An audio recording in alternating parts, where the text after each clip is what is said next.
Let's begin today's Zoom conference with West Virginia men's basketball coach Josh Eilert.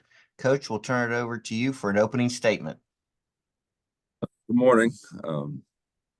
Great win on Saturday and a great program win. Top to bottom in terms of our program is something we certainly needed to have to get that confidence rolling and move forward, especially going into a 2-game road swing. Tomorrow, it's Central Florida and then Oklahoma State on Saturday. So I think we're trending in the right direction, and we showed that some very positive things in that Kansas game and what we're capable of doing. And we're even feel like we're getting closer to having a complete roster and getting a day-by-day situation with Jesse. We're trending in the right direction, and we got to keep that momentum going. I was very pleased with how we, performed offensively against Kansas.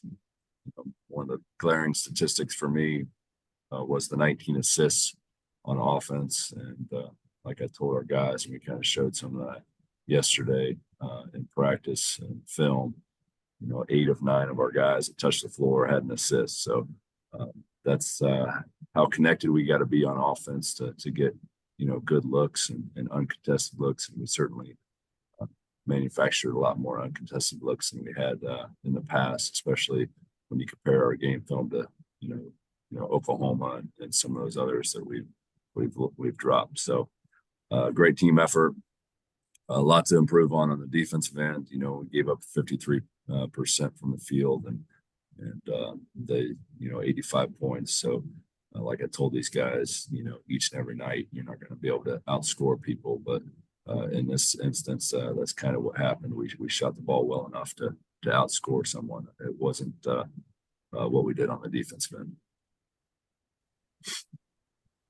Okay, our first question comes from Greg Hunter.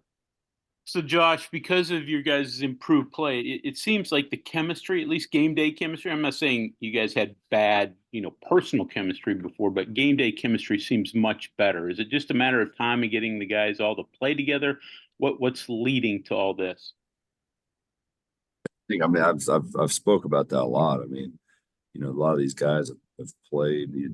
Almost any opponent you play have been playing for 15 games together, maybe even 18 if they played a foreign tour. So they had developed a lot more chemistry. And if we were going to be successful, especially with all the changes in our roster and adding guys so late, whether it be Raekwon and Kerr and Noah and even a Cook and losing Jesse. And so, the chemistry, we didn't have time to develop that. And the success was probably going to be predetermined based on, how quickly that chemistry was built, because it's hard to build chemistry when you're going against some of the best of the best and the best conference in the country. And we had a couple games under our belt with the majority of our roster, and then you go to Houston for your first league game, which are probably the best defensive team in the country. So those are things that will set you back from a chemistry standpoint, trying to build that. But we certainly, went into the last 3 and a couple of top 25 wins can go a long ways with us in terms of our confidence and building that chemistry. And I think people are, especially the guys on the roster and everybody's kind of fallen are starting to learn their role and what it's going to take for us to be successful as a team. So a follow-up to that, now you're going to add another piece reintroduce Jesse back to the lineup. How does that change what you've done, just chemistry not necessarily, scheme-wise? Hopefully that's a smoother transition. Credit to Pat Sumnick, which has done an absolute phenomenal job, especially here in the last 2, 3, 4 games, filling that void for us and giving us that presence down low, especially on the defensive end, guarding some of these bigs and shoring up our deficiency there at the 5 position. But he's done an absolute phenomenal job. And and a key to our success probably in the last several games that we've come up on the winning side of. Next question comes from Kevin Kinder. Hey, good morning, Coach. Morning, Joe. You've used the word connected several times describing your offense and what you're striving toward. And I guess on one level, that just means passing, sharing the ball. But does it go deeper than that? Can you tell us a little bit more about that and your goals for what being connected truly is? I mean, more than anything, we talk a lot about shot selection. We also talk a lot about, like I've talked in the past, trying to get uncontested looks, cleaner looks, and we break down a lot of film in this program and trying to find those opportunities where there's another pass to be made. Excuse me. We found over the course of the last, especially the last 5-6 games, that we're leaving a lot of uncontested looks at the table because we're forcing things and we're not recognizing the next pass. And sometimes whether it be a comfort dribble that somebody thinks they need to bounce and allows that defense to rotate, or not getting it out of our hands quick enough, which allows the defense to rotate. But regardless, we're not recognizing that quick enough. And that's typically what I'm talking about with being connected. There's several options to any given offense or any given play. Are we infatuated with the first option, or do we look at our counter options on the back end of the play? So, when I say connected, it's kind of covers, a lot of those things in terms of, being more efficient on the offensive end. And one quick follow-up, does that heavy film study and the use of that, does that really come from your background, being a video guy for a while and, having that being one of your main things? Yeah, it was that's a priority for me from day one, especially when I chose, my staff and young assistants. And it was great that Deshaun had done that video role with the Knicks, and he was very, very proficient with the video. And I told my young staff, like, I want you guys to all be able to do this and kind of be your own video coordinator and not have to rely on younger guys to kind of help you cut all that film, because it is such a necessary tool, teaching tool in today's game, and especially with the rosters the way they are and college basketball the way it is, that there's so much turnover, and so there needs to be a lot more teaching from a video standpoint, and we've made that a priority here since I've taken over. We'll move to John Antoniuk. Josh, I have two. The first one, Central Florida. What did they do well against Kansas and Texas to win those games? They were down 16 against Kansas at one point. They threw some zone at both those guys, or both those teams, and it really threw them off. They hadn't shown much zone at all prior to the Kansas game, and I think it threw them for a loop. Yeah, it's things started going their direction, and they started seeing some shots fall, and their defensive intensity just continued to raise throughout that game, and they were so active defensively that they really gave both those teams some problems.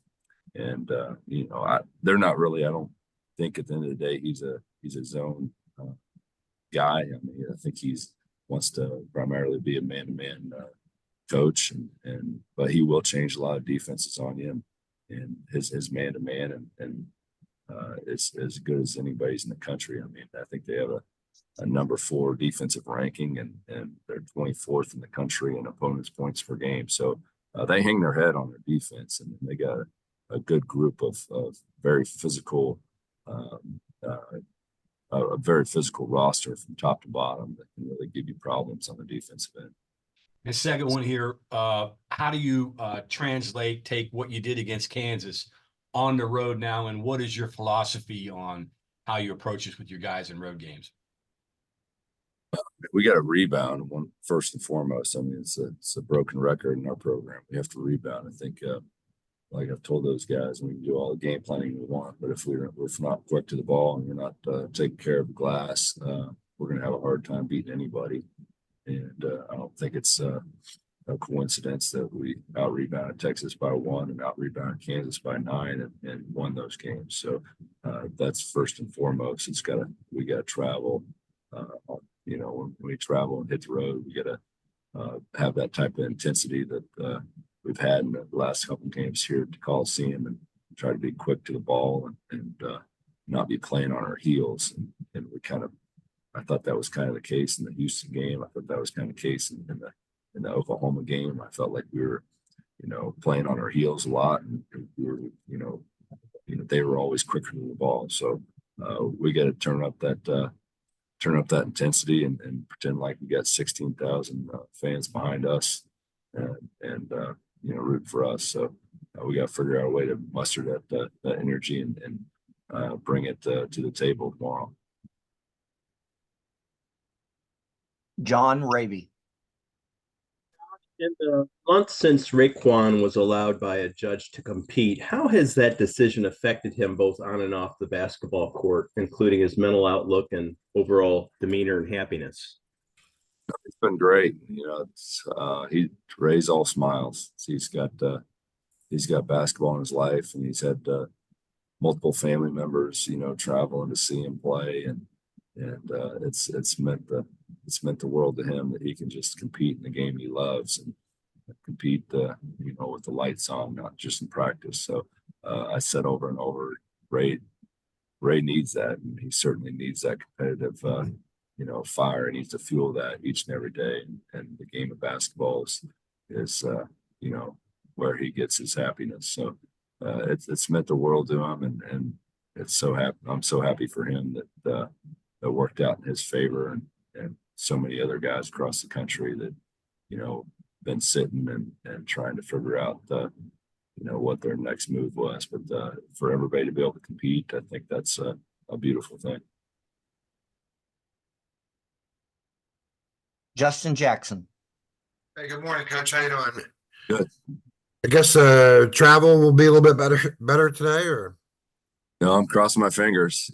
It's everything's smooth so far today. I think we got a plane in the air and it's headed to Clarksburg. So, hopefully we don't have a mechanic doing anything or some mechanical issues that throw us off. But knock on wood, we're smooth sailing so far, and we're headed to sunshine.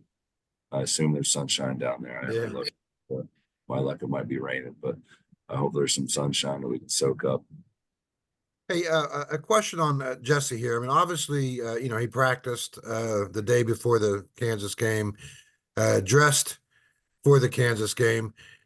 As you take this trip now, this road trip, what will go into the decision on whether or not he plays? Is it how he feels? Is it what your gut tells you? Is it what the doctors say? Is it a combination? What will go into that decision? It will be everything. I mean, we say we practiced before KU. He did. He did very, very limited 5-on-5. So he was there. He was active. All the 5-on-0 drills. He was in.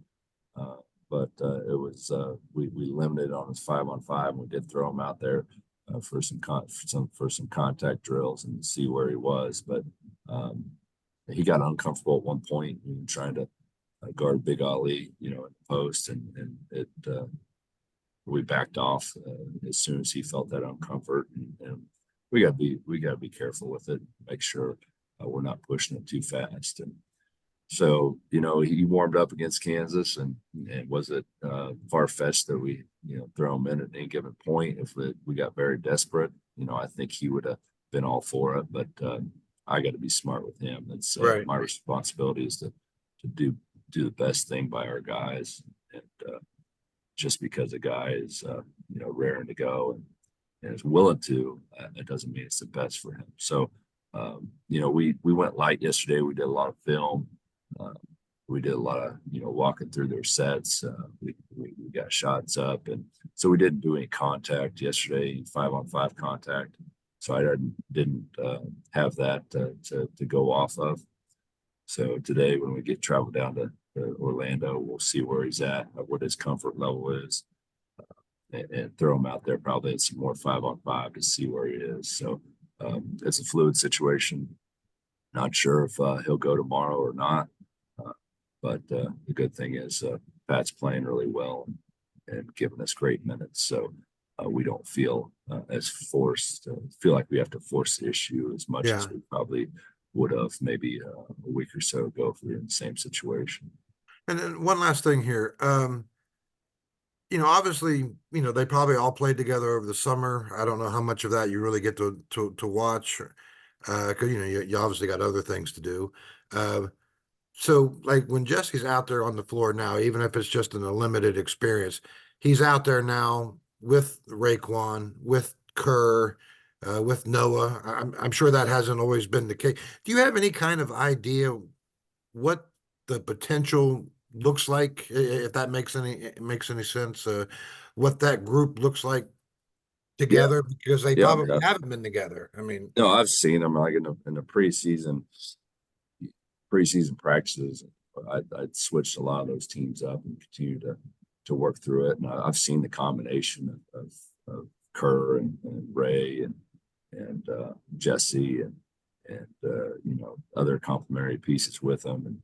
And I was very, very excited about that, those guys playing.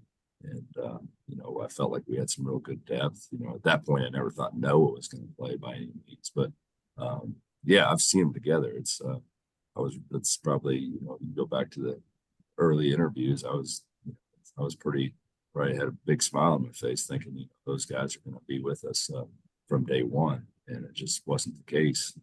Kerr's 9-game suspension and Ray not playing the first 10 and then Jesse getting hurt. So, I've seen him plenty playing together, and it's a special unit when you get all those guys together. Thank you, Coach. Bob Hertzel.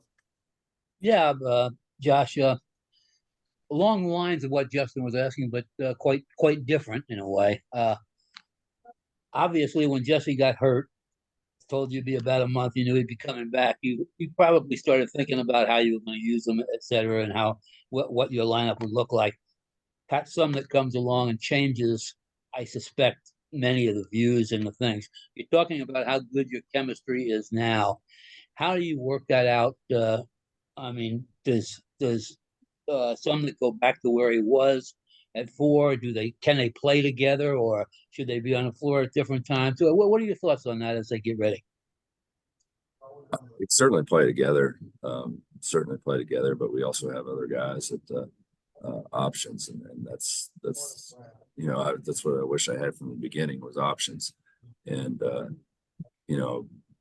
Pat is probably the he's become and the best 5 option outside of what I had with Jesse. So he certainly can shore up any minutes that you don't fill with Jesse, but he can also play the 4 and guard the 4. And Cook is he's a 4 as well. So Quinn is a 4. So we have more depth there, more options. So early on in the season, I'm always worried about was Jesse getting in foul trouble and how we navigate that. Now I feel like we've got that shored up to where we can be more aggressive with Jesse, and we have Pat to service all those minutes if he does get in foul trouble. So I just feel like I have more flexibility, and from a coaching standpoint, especially in this league, having some flexibility with your roster is going to be critical.